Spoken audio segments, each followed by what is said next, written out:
నమస్కారం. నేను రమారావి. మనకు మంచి మంచి మాటలు ఉన్నాయండి. పెద్దవాళ్ళు చెప్తారు.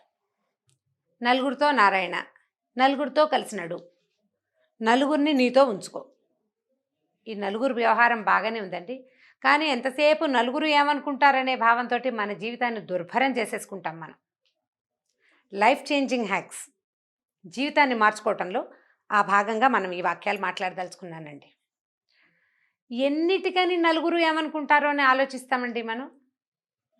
మనకేమనిపిస్తుంది, వాళ్ళెవరూ నన్ను పట్టించుకోవట్లేదు, నేను వీళ్ళని పట్టించుకోవాలా అనిపిస్తుంది. మన పిల్లలకి సరిగా మార్కులు రాకపోతే నలుగురు ఏమనుకుంటారు. మన ఆయనకి ఉద్యోగం లేకపోతే మన ఆవిడకో, ఆయనకో, మన పిల్లలకో, మన ఇంట్లో ఎవరికో ఏదైనా బ్యాడ్ హ్యాబిట్స్ ఉంటే నలుగురు ఏమనుకుంటారు. ఎవరైనా ఏదైనా పొరపాటు చేస్తే నలుగురు ఏమనుకుంటారు. పిల్లాడు ఎవరితోటైనా తన్నులు తినొచ్చినా లేదా వీడే ఎవరినైనా కొట్టొచ్చినా నలుగురు ఏమనుకుంటారు. మన అమ్మ ఎవరితోటైనా స్నేహంగా ఉన్నా లేదా దాని ఫ్రెండ్స్ ఎవరైనా మన ఇంటికి వస్తే నలుగురు ఏమనుకుంటారు. చాలా బాధిస్తాయండి ఈ నలుగురు ఏమనుకుంటారు అనేది. నలుగురు 4 రకాలుగా చెప్పుకుంటారు. ఈ నలుగురికి పనిపాట ఉండదేమిటండి బొత్తిగాను. పనిపాట ఉండదు. అసలు ఎవడి జీవితానికి వాడు పరిగెత్తే పరిస్థితిలో ఉంటే ఇప్పుడు ఎవరైనా ఏమైనా అనుకుంటారని ఏం చేస్తాం మనం? ముందు మనకి మన గురించి సాటిస్ఫాక్షన్ ఉండాలి ఫస్ట్. తప్పకుండా మిగిలిన వాళ్ళని పట్టించుకోవాలి, సమాజాన్ని పట్టించుకోవాలి. అయితే ఇది ఎంత మటుకు, ఎంతవరకు? సమాజం అంటే పెద్ద బయటికి వెళ్ళొద్దు, మన ఇంట్లోనే అనుకుందాం. కొన్నేళ్ల క్రితం అండి, ఎలాగా ఒక 25-30 ఏళ్ల క్రితం కులాంతర వివాహాలు అవి చాలా ఇబ్బందికరమైనవి. ఇంచుమించు పిల్లల్ని బయటకు తోసేసేవాళ్ళు, వాళ్ళని ఇంట్లోకి రానిచ్చేవాళ్ళు కాదు. అలా ఉండేది కాదు, చాలా దూరం పెట్టేవాళ్ళు. ఇప్పుడు కులాంతర వివాహాలు, మతాంతర వివాహాలు, రాష్ట్రాంతర దేశాంతర వివాహాలు, ఇంకా ఖండాంతర వివాహాలు కూడా చాలా సహజంగా లోక సహజంగా జరిగిపోతున్నాయి. అవి కొంచెం గొప్పగా గ్రాండ్గా కూడా జరుగుతున్నాయి. ఇప్పుడు వెలివేసిన వాళ్ళని కలుపుకోవడానికి ఏం చెయ్యాలి? అప్పుడు సమాజం వేరు, ఇప్పుడు సమాజం వేరు. అవునా? అంటే రోజులు మారుతున్నాయి, రోజులు మారిపోయినాయి. ఇదివరకట్లాగా లేదు.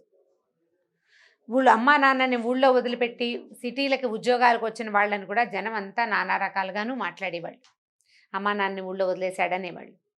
క్రమంగా ఏమైంది, అమ్మా నాన్నని ఇండియాలో వదిలిపెట్టి ఫారిన్లో సెటిల్ అవుతున్న పిల్లలు కోకొల్లలు. మనమే పంపించేస్తున్నాం వాళ్ళని, చదువుకని ఇంకోటని సంపాదించుకోవచ్చని. ఇక్కడ అదేదో అన్నీ చాలా ఈజాలు ఉన్నాయి ఇండియాలో. అక్కడికి వెళ్తే అక్కడ ఏ ఈజము లేదని భ్రమపడి భావించి, భ్రమ అనలేండి నేను, అక్కడ ఏం ఉండదు, హాయిగా మన ఉద్యోగం మనం సంపాదించి మన డబ్బులు మనం వెనకేసుకోవచ్చని భావించుకునో, లేకపోతే బాగా చదువు వస్తుందనో రకరకాల ఐడియాస్ తోటి పంపించేస్తుంది. మరి ఊరిని వదిలిపెట్టి వచ్చేసిన మన కజిన్ని మనం నానా మాటలు అన్నాము, మనం మాత్రం మన పిల్లల్ని అమెరికా పంపించాము. వాళ్ళు వెళ్ళిపోతే ఈ కజిన్ పిల్లలే మనకు తోడవుతుంటారు కొండకుచో. ఇది సహజంగా జరిగేదే కదా.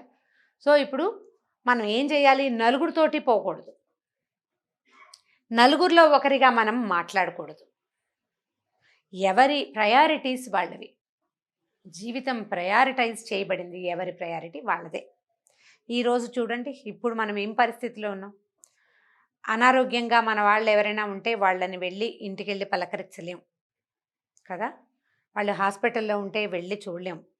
వాళ్ళ అదృష్టం బాగుండక, కుటుంబం చేసుకున్న దురదృష్టం వల్ల మనుషులు పరమపదించిన ఆ సమయానికి అక్కడికి వెళ్ళలేని దుస్థితిలో ఇవాళ మనం ఉన్నాం. నలుగురితో ప్రయోజనం ఏముంది? ఇప్పుడు ఏ ప్రయోజనము లేదు, ఏవి ప్రయోజనం లేదు. నలుగురున్నా ఎవరున్నా సరే హాస్పిటల్ వాళ్ళు నలుగురిని మించి రానివ్వరు. ఆ నలుగురు కుటుంబ సభ్యులే అవుతారు. పైవాడు వచ్చే అవకాశమే లేదు కదా. లేనప్పుడు ఎందుకు నలుగురు గురించి మనం ఆలోచించాలి? ఇప్పుడు మనం దాని మీద చూస్తున్నాను చూడండి. పిల్లలు ఏదైనా వేరే వాళ్ళని పెళ్ళిళ్ళు చేసేసుకోగానే తండ్రులు రగిలిపోయి కోపంతో నలుగురిలో తన పరువు పోయిందన్న ఉద్దేశంతో పిల్లల జీవితాలని ఎందుకు కొరగాకుండా చేసేస్తారు. తమ జీవితాలు దుర్భరం చేసేసుకుంటున్నారు. ఇప్పుడు ఈ నలుగురు ఈ పిల్లలు కారు. నిన్ను ఆ రోజున ఎగసందోసిన నలుగురు నీ పిల్లల ప్లేస్ తీసుకుని నిన్ను ఓదార్చరు. నీతో పాటు నువ్వు వెళ్ళిన చీకటి కొట్లల్లోకి వాళ్ళు రారు. నువ్వు అనుభవించే దుఃఖాన్ని వాళ్ళు అనుభవించరు. మరి ఆ నలుగురు కోసం నువ్వెందుకు ఇలాంటి నిర్ణయాలు తీసుకోవాలి? మొదట సాటిస్ఫై అవ్వవలసింది ఎవరు? నువ్వు, నేననేవాడు. పెళ్ళిళ్ళు తప్పవు. అది మనం చేసినా, వాళ్ళు చేసుకున్నా. దీన్ని నేను సమర్థిస్తున్నానని భావించకండి. వాటిని నేను సమర్థించట్లేదు. ఈ జరిగిపోయిన దానికోసం ఇలా విపరీతమైన నిర్ణయాలు తీసుకోవటం ఎందుకు తీసుకుంటారు? ఇవి తమని తాము సాటిస్ఫై చేసుకోవటానికి కాదండి. చుట్టూతా ఉన్న నలుగురిని సాటిస్ఫై చేయటానికి. దీన్ని చూసి ఇంకొకళ్ళు దీన్ని కాపీ చేయటం. దాని మీద డిబేట్లు, దాని మీద మాట్లాడ్డాలు. నేనైతే అలా చేయను, నువ్వైతే ఇలా చేయవు, ఇంకా ఏవేమిటో మాట్లాడుకుంటాం మనం. ఇందులో ఏమైనా ప్రయోజనం ఉంది? నష్టపోయిన జీవితాలు వాళ్ళకి తిరిగి రావు. మనం మాట్లాడుకోవటం వల్ల ఎటువంటి ప్రయోజనం లేదు. ఊరికే బుబుసు పోక మనకి పని పాట లేక దాని మీద మాట్లాడుతూ ఉంటాం మనం. ఏం ప్రయోజనం అండి? కూతుర్ని పోగొట్టుకుని, ఆ అమ్మాయి భర్తని పోగొట్టుకుని, ఆ పిల్లకి పిల్ల పాపం, దానికి జీవితం లేదు, మీకు సంతోషం లేదు, మీకున్న ఆస్తి ఎవడు తింటాడో తెలీదు. ఏ ప్రయోజనం ఆశించి చేసినట్టు? తప్పులు కదా ఇవి. నలుగురు కోసం ఆలోచించి దుష్కరమైన వ్యవహారాల్లోకి పోవద్దు. మన పిల్లలు, వాళ్ళ చదువులు, వాళ్ళ భవిష్యత్తుకి వాళ్ళు తీసుకునే నిర్ణయాలు, లేదా మనం తీసుకునే నిర్ణయాలు, వాళ్ళ జీవిత భాగస్వామిని ఎన్నుకునే విషయాల్లో నలుగురంటే ప్రపంచం, మన ఇల్లు దాటి నలుగురు కాదు, మన ఇంట్లో నలుగురు.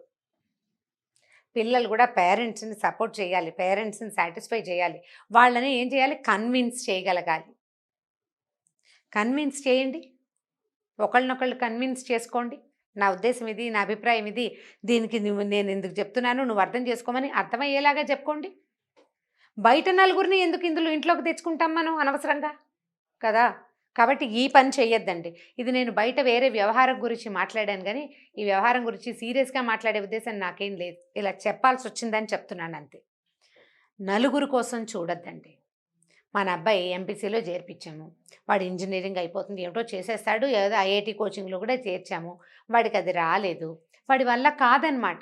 నలుగురిలో నా పరుగు పోతుంది, తోడుకోడళ్లలో నా పరుగు పోతుంది, లేదా చుట్టాల్లో మా పరుగు పోతుంది.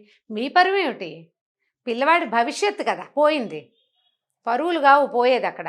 అసలు అట్లా ఆలోచించడం మానేసి, ఈ పిల్లాడు వాడు ఒక యుద్ధవీరుడని, తన్ని గెలిపించడానికే వాడు పుట్టాడని భావించకూడదండి. అది చాలా పొరపాటు. ఇప్పుడు మా ఆయన తాగేసి వస్తున్నాడు అనుకోండి, ఎవరో ఒకళ్ళు మా ఆయన తాగేసి వస్తున్నాడంటే నలుగురిలో నా పరుగు పోతుంది. వీడి ఆరోగ్యం, వాడి డబ్బు, నీతో అతని జీవితం ఇవి పోతున్నాయి. వీటిని గురించి కదా నువ్వు ఆలోచించాలి. నలుగురు సంగతి ఎందుకు? నలుగురు ముందు నా పరుగు పోయిందని అనుకోవద్దు. మీరు దేనికి ఇంపార్టెన్స్ ఇవ్వాలో అదే మాట్లాడడానికి ప్రాక్టీస్ చేయండి. నాన్న, నువ్వు సరిగ్గా చదువుకోకపోతే నీకు భవిష్యత్తు ఉండదు, రేపొద్దున నీకు సరిగ్గా ఉద్యోగం లేకపోతే, సరైన వ్యాపారం లేకపోతే, సరిగ్గా నువ్వు సెటిల్ అవ్వకపోతే నిన్నెవరు చూస్తారు? నలుగురిలో నా పరుగు పోతుంది, చుట్టాల్లో మన పరుగు పోతుంది, ఇలాంటివి మాట్లాడకండి. అసలు అది వేస్ట్ అండి ఆ మాటలు. మొదట జీవితంలో మార్పు సాధించాలంటే నలుగురు గురించి ఆలోచించద్దు. కుటుంబం, సమాజం కోసం ఆలోచించాల్సిన విషయాలు చాలా ఉన్నాయండి. సమాజంలో ఈ వ్యవహారాలు లేవు. మీ ఇంటి వ్యవహారాలు సమాజానికి అక్కర్లేదు. సమాజానికి కావాల్సింది ఏమిటి? చుట్టుపక్కల వాతావరణాన్ని శుభ్రంగా ఉంచడం, దాన్ని స్పాయిల్ చేయకపోవటం. అలాంటివి సామాజిక శ్రేయస్సు కోసం చేయవలసినవి, మన శ్రేయస్సు కోసం చేయవలసినవి రెండింటినీ కలిపేసుకుంటున్నాం మనం. కలిపేసుకోవద్దు.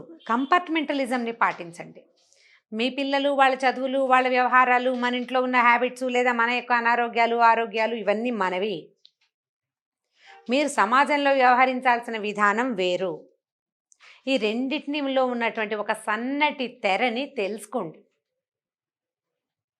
మన అబ్బాయికి మార్కులు రాకపోతే మనం అబ్బాయి మీద కాన్సన్ట్రేట్ చేయాలి, లేదా పాప ప్రవర్తన బాగుండకపోతే పాపాయి మీద కాన్సన్ట్రేట్ చేసి ఆమె ఎందుకట్లా ప్రవర్తిస్తుందో తెలుసుకుని, ఆమెకి ఇంట్లో ఏం లోటు జరుగుతుందో, ఎందుకు ఇలాంటి ప్రవర్తన వచ్చిందో, అబ్బాయిలో బ్యాడ్ హ్యాబిట్స్ ఎందుకు వచ్చినాయో అవి మార్చుకోవడానికి ప్రయత్నించాలి. కానీ అవి నలుగురికి తెలియకుండా కవర్ చేయటము, నలుగురికి తెలిస్తే పరుగు పోతుందని భావించటము వల్ల మీ పిల్లల్ని నష్టపోతాం మనం. ఈ బయట ఉన్న నలుగురు మనం ఉద్ధరించేదేమీ లేదు. ఏం లేదండి, సీరియస్లీ ఇది అందరికీ తెలుసు. కానీ ఏమిటో అలా మనం సమాజం కోసం పిచ్చిగా ఫీల్ అవుతుంటాం. చుట్టాల్లో పక్కాల్లో మన గురించి వెనకాల ఏదో చెప్పేసుకుంటారనుకుంటాం, మన వెనకాల ఏదో మాట్లాడుకుంటారని, మన గురించి ఎవరో ఏదో చెప్పుకుంటారని. అసలు వాళ్ళకి పని పాట ఏముండదండి. మనం కూడా ఉన్నాం ఆ నలుగురిలో. మనకే పని పాట ఉండదు. తోచనప్పుడు వాళ్ళ అబ్బాయి ఇలాట, వాళ్ళ అమ్మాయి ఇలాట, లేకపోతే వాళ్ళ ఇంట్లో అదిట, వాళ్ళు అలా అది మాట్లాడుకుంటాం తోచనప్పుడు, పని పాట లేనప్పుడు. ఇది ఆలోచించండి. సీరియస్లీ నలుగురు కోసం ఆలోచించవలసిన విషయం వేరు, మన కోసం ఆలోచించాల్సిన విషయం వేరు. ఈ రెండిటి మధ్య ఉన్న ఒక పల్చటి తెరని తెలుసుకోండి. దానివల్ల మీ జీవితాల్లో ఎలాంటి మార్పు సాధించాలో ఆలోచించి ఎవరి జీవితానికి అవసరమైన మార్పుని వాళ్ళు తెచ్చుకోండి.